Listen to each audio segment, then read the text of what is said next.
숭실대 오시영 법대 교수님 전화 연결되어 있습니다. 교수님 나와 계시죠? 네, 안녕하십니까? 예.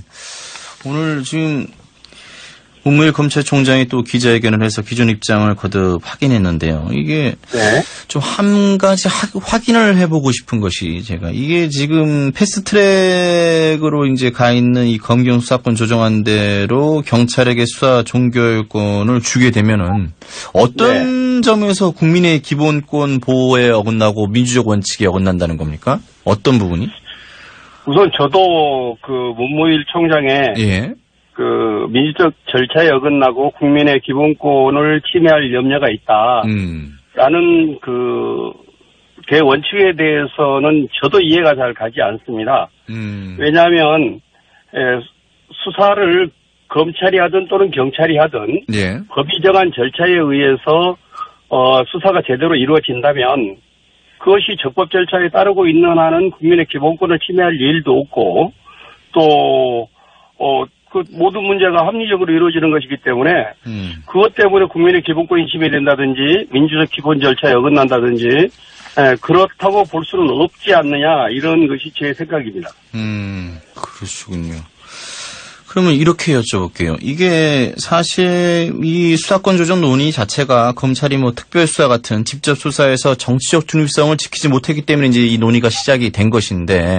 그런 면이 있죠. 예. 이것만 하면 그럼 여기만 손대면 되는 거지. 일반 형사 사건의 어떤 수사 지휘권까지 폐지를 하면서 경찰에게 이제 수사 종결권을 부여하니까 일선 검사들과 지금 검찰총장이 반발하고 있는 거거든요.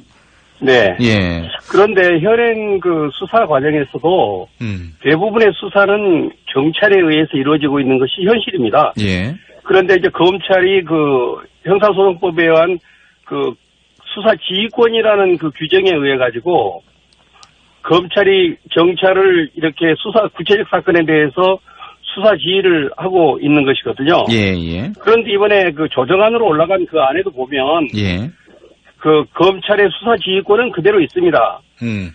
그렇기 때문에 그 수사 지휘권을 통해서 검찰이 경찰을 견제한다라는 것은 현행 제도와 달라진 것이 없고요. 다만 예전의 경우에는 모든 사건에 대해서 경찰이 그 수사 종결권이 없었어요. 수사 종결권이 없었기 때문에 모든 사건에 대해서 내사 단계에서 끝나지 않는 사건이라고 한다면 전부 검찰에 송치를 했습니다. 사건을 이첩을 했습니다. 그러니까 그 사건이 유죄 사건이든 또는 협의가 있든 없든 간에 불문하고 모두 검찰에게 이첩을 했었는데 이번에는 그것을 자체적으로 종결하겠다라는 것이거든요. 그런데 이제 이럴 경우에 검찰이 역시 또 현행 법이나 개정되는 법이나 그 수사지휘권이 있기 때문에 그 수사지휘권을 가지고 종결된 사건도 검찰이 다시 들여다볼 수가 있습니다. 그렇게 된다면 검찰에서 우려하고 있는 바와 같이 경찰이 임의로 사건을 종결시킴으로써 사건을 조작한다든지 또는 국민의 인권을 침해한다든지 이런 문제가 생기지 않겠느냐라는 우려를 그 수사 지휘권을 통해서 불식시킬 수 있다고 그렇게 판단이 되거든요. 뭐 제가 검사들 입장에서 지금 말씀을 자꾸 드리게 되는데 사실. 네네네.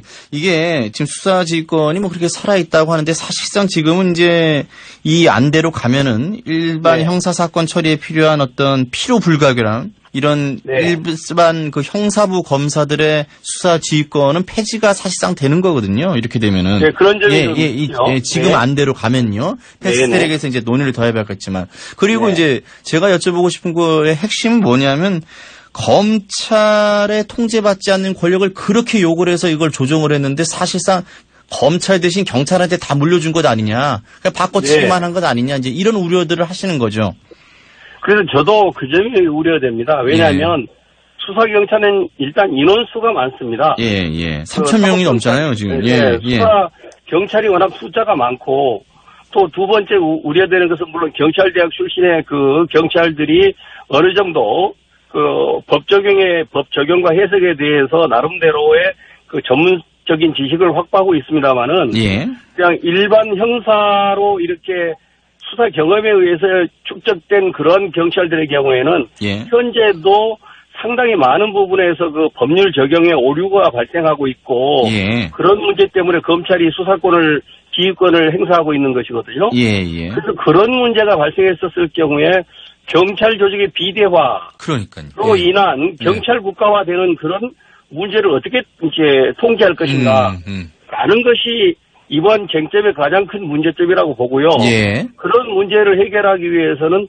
어떻게든지 간에 그 현행 그 패스트 트랙으로 올라가 있는 그 법률 안에 예. 그 검찰이 우려하고 있는 예. 그런 그 경찰의 그 독자적 수사권에 대한 상당한 그 규제 내지는 지휘가 가능한 예. 그런 법조문이 함께 들어가도록 예. 하는 것이 바람직하다라는 것이 제 생각입니다. 예, 견제 장치가 이제 좀 있어야 된다. 견제 장치가 좀 부족하다. 예, 그렇죠. 이 경찰에 혹시라든지 비대해질지 모르는 그 권력을 견제할. 왜냐하면 예. 뭐 드릴 말씀은 아닙니다만은 버닝썬 사건에서 보다시피 경찰이 그 사실 그 일정한 지역의 그 유관 단체라든지 유지들과의 그 친밀 관계가 굉장히 높거든요. 그렇죠. 예. 그러다 보니까 그 불법적인 유착 관계가 형성될 수 있고 그렇게 된다면 범죄 사실이 은폐되거나 왜곡될 가능성이 높고 그렇게 될 경우에 피해자들에게 이제 피해 국민들에게 상당한 피해를 줄 우려가 있기 때문에 그런 문제를 어떻게 이제 규제할 것인가 하는 문제가 이번 그 개정안에서 검찰이 우려하는 것이고 그러한 그 검찰의 우려는 상당히 타당성이 있는 것이기 때문에 그러한 것들에 대한 검찰의 의견은 그 최종적인 그 본회의 통과 과정에서 반영될 수 있도록 그 법무부라든지 그 청와대에서 또는 여당에서 고려를 해야 될 것으로 보입니다. 예, 지금 검찰이 우려하는 그런 대목들은 좀 법안 논의 과정에서 반영이 돼야 된다는 말씀이신 것 같고요. 예.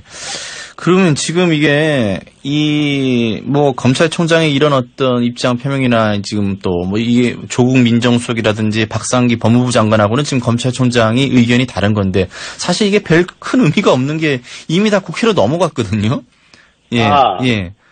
이 국회로 넘어간 이 논의 과정이 이제부터 남은 것인데, 이게 어떤 영향을 지금 검찰총장의 어떤 이런 의견 피력이나 이런 것들이 어떤 영향을 앞으로 국회 논의 과정에서 줄까요? 그러니까 패스트 트랙은 일단 그 법률안이 상정된 것이고요. 그것이 본회의를 통과하는 과정에서는 다시 그 새로운 협의라든지 또는 그 조문 변경이라든지 이런 것들이 가능하도록 되어 있는 것입니다. 그 법안이 그대로 100% 유지돼야 되는 것은 아니고요. 아니 제가 드리고 싶은 말씀은 이제 국회로 넘어갔기 때문에 그걸 이제 디테일하게 세부적으로 논의하는 사람들은 이제 국회의원들이라는 거죠. 예. 그래서 지금 사실상 그래서 이제 법조인들 입장에서는 지켜봐야 되는 입장인 것 같은데 이 검찰총장이 오늘 이렇게 기자회견까지 하면서 거듭 의견 피력을 한 것이 앞으로 국회 논의 과정에 어떤 영향을 줄 것인가 이걸 여쭤보고 있습니다. 근데 그것은 이제 어떻게 되었든지 간에 여야 정치인들에게 현재 검찰의 입장을 다시 한번 간곡히 호소하는 측면도 있고요. 또 그리고 이 법안 과정에서 이러이러한 문제점이 있다라는 것들을 구체적으로 적시함으로써 그러한 것들을 무심코 넘어가고 또 어떻게 보면 패스트트랙 과정에서 사실상 여야 간의 합의가 100% 이루어진 것은 아니지 않습니까? 그렇기 때문에 이제 제1야당인 그 자유한국당이라든지 또는 이런 뭐 바른미래당 같은 데서도 지금 현재적으로 의견이 나눠지고 있기 때문에 그러한 과정에서 충분히 또 여당에 대한 그 설득과 법무부를 통한 그런 또 의견 개진 등을 통해서 충분히 그 검찰이 우려하고 있는 그런 부분들에 대한 현실 인식이 자각될 것이고 그렇게 된다면 아직도 개정될 수 있는 그런 입법이 보완될 수 있는 기회는 많이 있다고 생각을 합니다. 그렇군요. 알겠습니다, 교수님. 오늘 말씀 여기까지 듣겠습니다. 말씀 고맙습니다. 오시영 숭실대 법대 교수님과 얘기를 나눠봤습니다.